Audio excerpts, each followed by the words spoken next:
Doble ang good news ni Kapuso primetime queen Marian Rivera para sa mga nag-aabang sa kanyang TV at movie comeback. Binanggit niya yan sa awards night ng isang magazine kung saan spotted din si Kris Aquino in her first public appearance since magbalik Pinas siya. Yan ang chika ni Aubrey Carampel. Glowing in glittery green gown si primetime queen Marian Rivera nang tanggapin ang kanyang first award for the year. Isa siya sa mga awardee ng People of the Year 2025 ng Stargate People Asia magazine on their 25th anniversary. Kada parangal na ibinibigay sa akin, iba talagang pakiramdam. Sobrang grateful talaga ako. Ilan sa notable achievements niya last year ang pagkapanalo as Best Actress sa Cinemalaya 2024 film na Balota bilang si Teacher Emmy.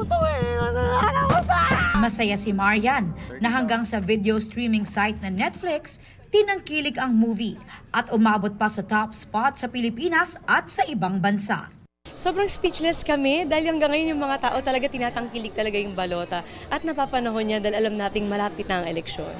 Para sa fans na naghihintay naman sa kanyang pagbabalik sa pag-arte.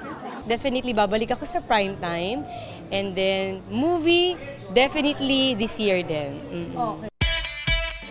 Awardee rin si Olympics double gold medalist Carlos Yulo.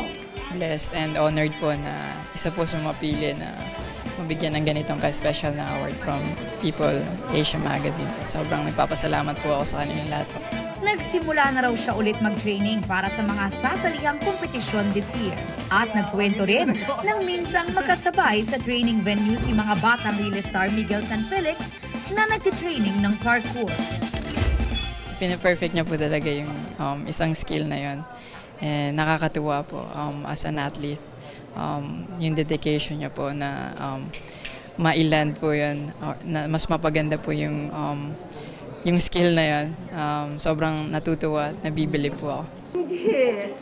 Pagkatapos ng awarding, bigla namang dumating si Queen of All Media Kris Aquino para personal na batiin ang kaibigang fashion designer at awardee rin na si Michael Leyva. Ito ang first public appearance ni Kris mula nang magbalik bansa mula Amerika, kung saan siya nagpagamot ng kanyang autoimmune condition noong 2022. Masama man ang pakiramdam, pinilit daw niyang makadalo para suportahan ang kaibigan na para na raw niyang pamilya. Nagkataon namang kahapon din ginugunita ang EDSA People Power Anniversary. You know, I actually, sorry, and hilod dahil sa dami ng gamot na iniinom. I actually thought today was the 24th and tomorrow pa yung 25. And then, he was the one who told me. Yeah.